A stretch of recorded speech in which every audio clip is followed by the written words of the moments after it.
happened to us in our family, the void that has been put in our lives. We don't have our son with his kids to visit us every weekend. We miss him on the holidays, especially Easter, Thanksgiving, and Christmas. There's such a void. What has happened has impacted not only us, but our grandchildren.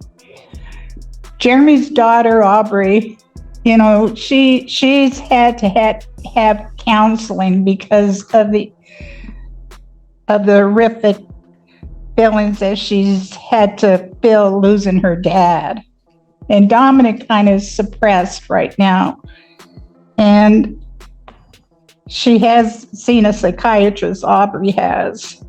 And I like to say to Seth Heiminer that he has to carry his cross for what has happened. I don't hate him. I forgive him. I forgive that. I can't even imagine. But I just forgive him, and I just hope that down deep in his heart he realizes the impact that he's done to this family. Our son didn't have a chance. He was just killed so fast and instantly. It just was horrible.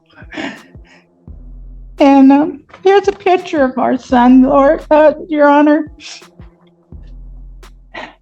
My eyes were better, but I would like everyone to see his face. He's a happy-go-lucky kid.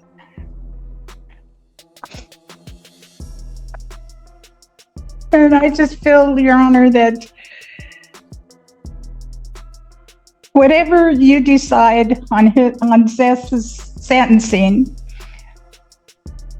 my feelings is that, I feel that he don't have to do whatever the max time that he has, but I feel he should at least do 3 months in jail to think about what he done to us. And I think that that's fair enough because he needs time to think about this. He does not even probably realize the impact he's done to this family. And I just want to say that I don't hate him. I pray for him. But he should be able to realize that what he's done has just been horrible. And that's all I got to say, Your Honor. Thank you. Your Honor. Yes, sir. I've been thinking about this for 2 years. It's been very hard. There's 2 officers come on that night at midnight, knock on the door, and give you some terrible news that your son was killed. I talked to them for 10 or 15 minutes and they left. And I turned around to my wife. I goes, what did they just tell me? It didn't register in my mind. And since then, I've been on anxiety pills 2 years now because it was such a shock, I guess, to me and the children and our family. A parent shouldn't have to bury their own child. He was our only son and have to bury him. It was terrible. And in this crash, Your Honor, he set his car on autopilot at 70 miles an hour, driving into Ann Arbor in rush hour. Everyone who lives in Michigan knows Ann Arbor traffic is backed up both ways, coming and going. And he did this in the middle of the afternoon. And I think he needs some common sense. I think common sense should have told him better than that, Your Honor. And I'm going to leave it to the discretion of the court and probation, the sentence. And I'm not going to recommend anything.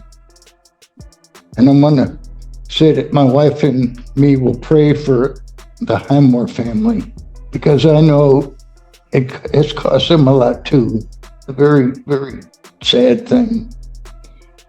And I want to thank you, Your Honor, for listening to us. Not a problem. Thank you.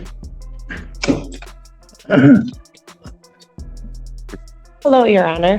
My name is Sherry Krogel, and I was, the deceased was my boyfriend at the time.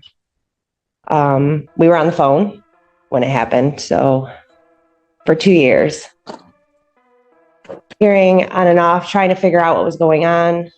I've went through a lot of different emotions on how I feel on the situation. He was my best friend. You can't get that back. But I don't personally feel that all lives should be ruined. So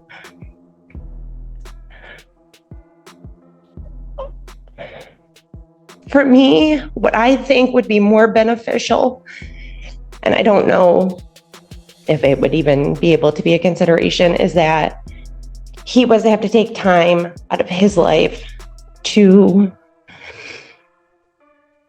go to like a driver's ed or a school and talk about, you know, just 1 second of not paying attention. Because if it could change one person's life for the better,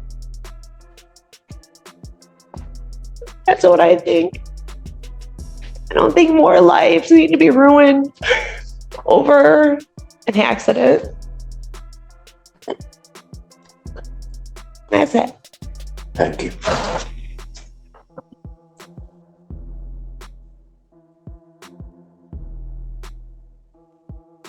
Nothing further from the people. All right.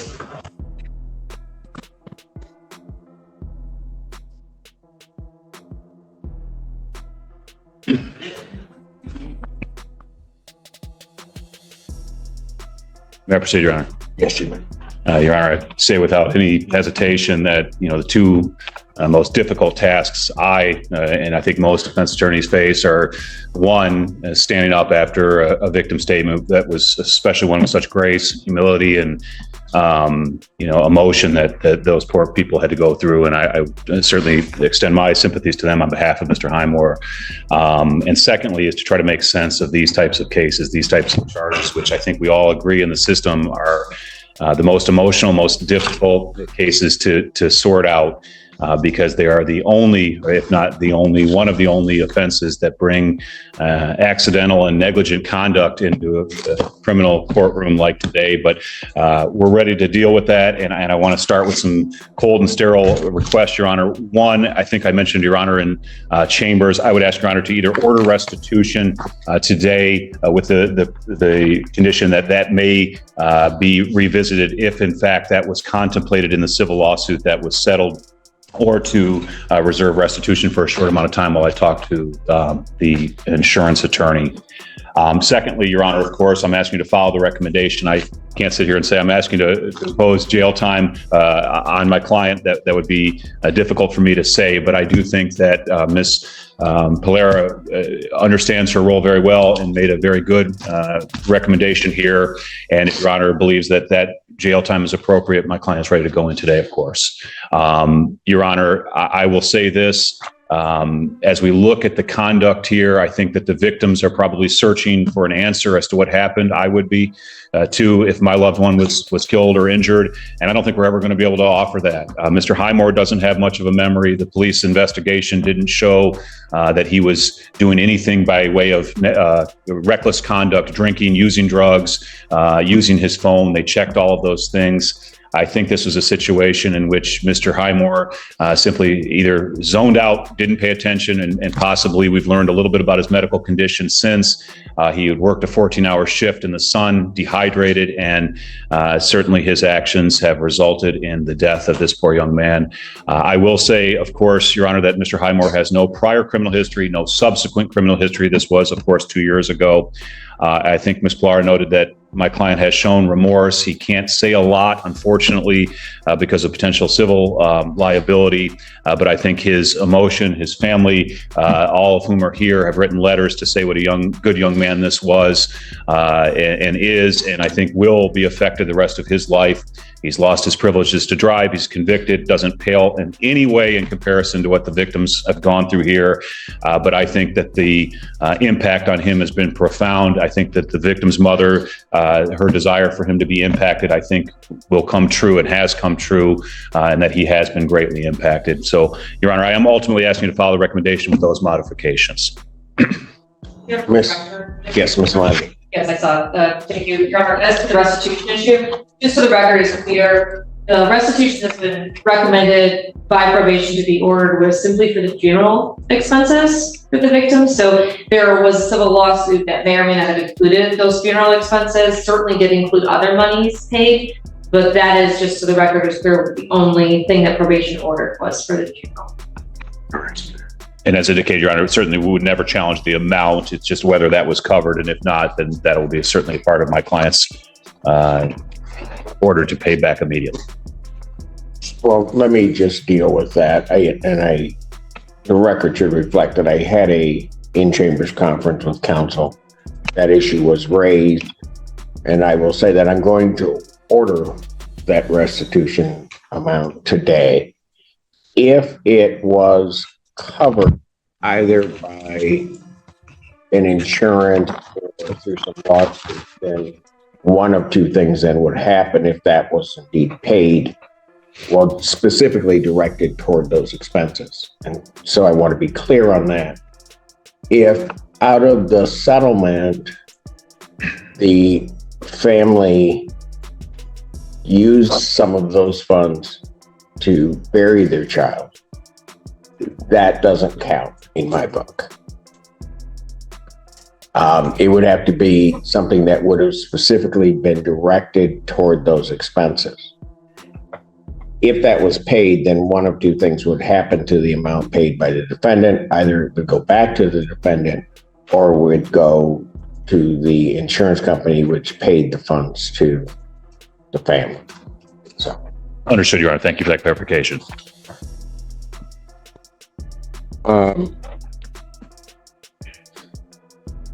Let me just say at the outset, I think particularly to both families, all the years I've been on the bench, these types of cases, either in terms of adjudicating them or in terms of sentencing, are absolutely the worst. And they're the worst from my standpoint because in a lot of ways, sometimes you have sort of, I don't want to really call it good and evil, but you have somebody who is bad, and it's easy to then point the finger and to do something. But typically, and as I was going through the defense's letters that he sent in, and hearing about him, I would just indicate that, and then hearing about the deceased in this case, these aren't bad people, either side.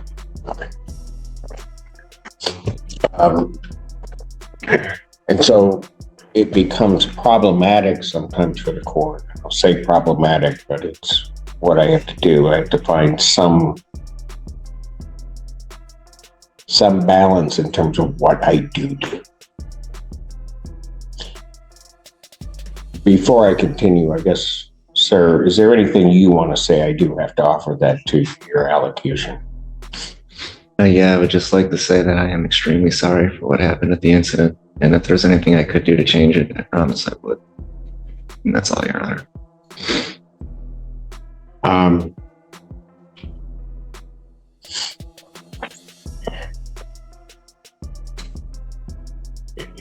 I will tell you folks, I have been thinking about this since the time of the plea.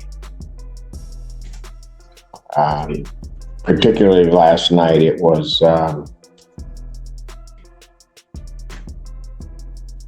what to do was weighing very heavily on me. And I could just share one thing with you, and I have certainly other thoughts. But as I was thinking about your family, and I had not met you. I don't think I had ever laid eyes on you.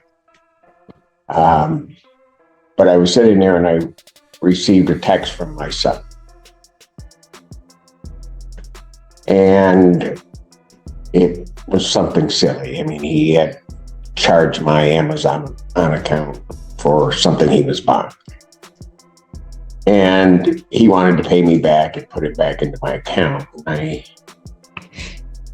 thought about it for a minute, and it doesn't really mean much, but I told him it didn't matter to me. And it didn't matter to me because I heard from him. And I thought about you guys. And just the sadness that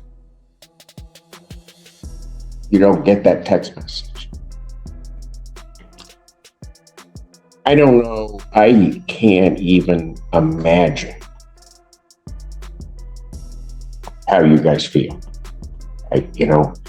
People can say, though, that they want to put themselves in your place. Can't imagine it, can't do it.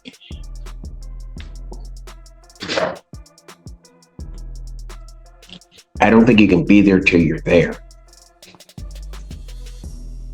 And then you don't know. To listen to Dad say that there were two officers talking to him and it's just not registered. I don't even know how you receive that kind of news.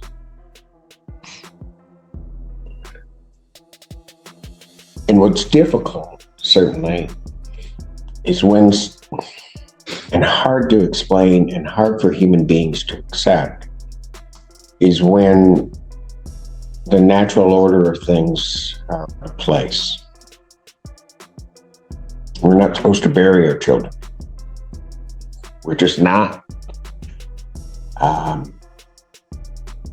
And it really almost calls, when something like that happens, for you to try to figure out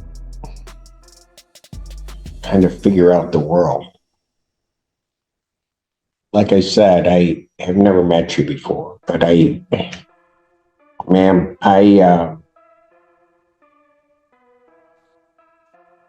you're a testament to what is good.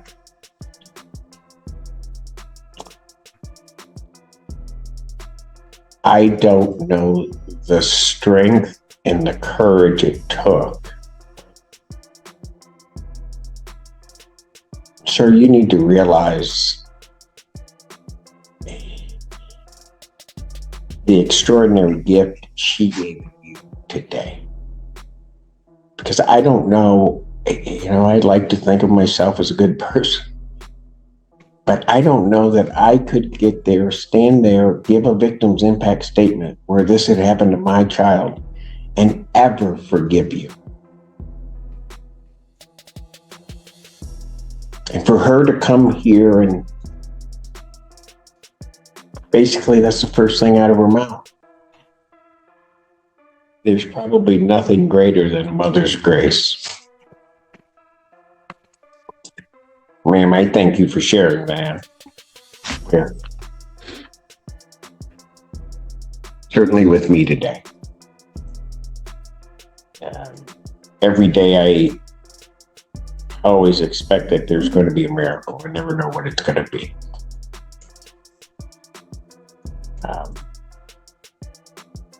Your words, in my mind, were that today for me.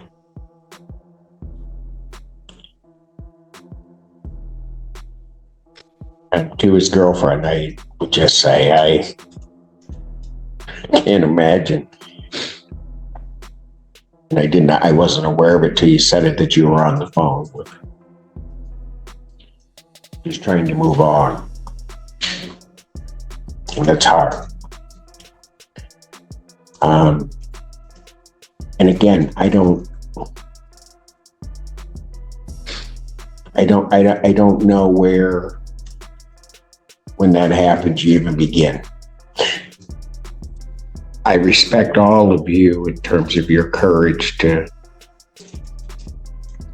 come forth and to give those statements that you gave. And for waiting all of this time as our system kind of worked itself through to even get to this day. I realize no matter what I do, with all the power and all the everything that comes with this robe, I can't do the thing that I would wish to do most. And that is to bring back your son and your best friend. I don't have that power. God knows I wish I did. I can only try to make it as right as I can. And sometimes people come to court and they don't think that they're listened to. I heard every word that each of you said. And I will tell you that even into this evening and certainly thereafter, your words, your grace will be with me. And I will hear it over and over. I don't think you guys realize, and again, like I'll say it again, I don't know you when you got up here, all three of you. You guys are extraordinary. It sometimes is not what I get when victims give their statements. Dad, I'll tell you one thing that I did, so I'll just disclose it. You had numerous conversations with Miss Polera, my probation. And as I was going through that, I would always ask, and maybe I did this because I'm a dad myself. And I would always ask Miss Polera when I'd see her in the hallway or I'd see her wherever, how's Dad doing? And she'd tell me that sometimes you were here, and then sometimes you were here, and then sometimes you were here. And all of that was normal. But I wanted to let you know that I was checking on you. Can't make it better, but Miss Polera was sending that information through to me all the time. And for all of you, what I do is I just wish you peace. It is a sentence of the court. I'm going to place you on 24 months probation. You are to pay $855 fines and court costs, $720 probation oversight fees, $4,291.20 restitution to Earl Cornett payable through the court. When can you pay that? Take a little time, Your Honor, but I will make sure it's paid off in full as soon as possible. Do you have anything with you today? I'm due, but I'm not exactly sure the exact amount. I'm going to be getting a loan from my family to help pay it. From who? My family, Your Honor. How much can be paid today? Do you want your dad to try to answer that? Yes. Your Honor, may his dad help with that answer? That's okay. That's fine. All right. It's indicated. This moment hits hard. Notice how she's balancing grief with grace. She's not asking for revenge. She's asking for prevention. In courtroom terms, this is one of the rare times a victim advocate becomes a voice for rehabilitation instead of punishment. Would you have had the strength to say what she just did? Well, I'll deal with the fines and costs probation. I don't care. But Do you want that $1,000 put into bond for right now to hold it until we know, Judge? yeah, I want it held until there's a determination. If it's supposed to go to the family, I see. So it can be paid towards restitution. it can be paid toward restitution, and then we'll figure it out. But it won't be much. But we can do that. That amount needs to be paid in cash. So however they have to make that happen, it's got to be paid that way so that it can be paid out to the family. Then Your Honor, I'll try to get the answer from the insurance attorney as quickly, maybe even today if possible. Very good. There is to be no use of alcohol, recreational marijuana, or any illegal substance. You'll be subject to random testing as requested by probation. You are to complete a driver improvement course as directed by probation. Going to, when it says that that people aren't listened to, and I'm sorry, ma'am, what was your name again? I did not write it down, and I'm Sherry. Sherry. Sherry and Gina, Your Honor. All right. Sherry, I'm going to take your recommendation to the court. It struck me as something, when you said, I don't want to ruin everybody's life, but maybe something good can come out of this. I'd say we give it a shot. So one of the things that I'm going to order is that I'm going to increase the number of community service hours. And I'm going to order 250 hours of community service, specifically with the extra 150 that I've added. I want that directed toward community service and talking to kids about how to operate a vehicle safely and to pay attention and what the consequences of not doing that can be. You understand that? Yes, Your Honor. Does that meet kind of what you were thinking of? I'm also. Here's where the legal puzzle tightens. Restitution isn't optional. It's a mandatory part of sentencing in cases with financial loss. But the judge has to determine whether insurance already covered the funeral. This is one of those rare courtroom moments where accounting meets justice.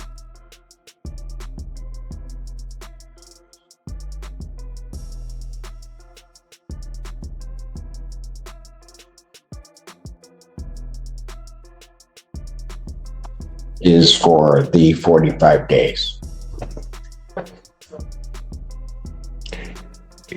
When I walked out, I will tell you, certainly because I was going to listen to everybody, that I had not decided whether there was going to be any jail time, whether there was going to be the maximum amount of jail time. But I think Mom's right. Whatever happened, because there's not really an explanation, which is probably also difficult. It might be easier even if one were to hear, I wasn't paying attention and this would happen. Just something. But it's just absent. There's nothing. Going over to 365 days in jail, credit 4 days. And will indicate that defendant will be remanded to the Washtenaw County Jail. I am changing the recommendation of probation. Defendant will serve 90 days. The judge is visibly moved here. Judges often appear stoic, but this kind of case, where no one is the villain, yet the consequences are irreversible, forces them into some of the hardest decisions. This emotional pivot sets up the sentencing that's about to hit. What that does to this family, what it's done to your family. So he will serve 90 days. The balance of that time will be suspended. There is also defendant is remanded.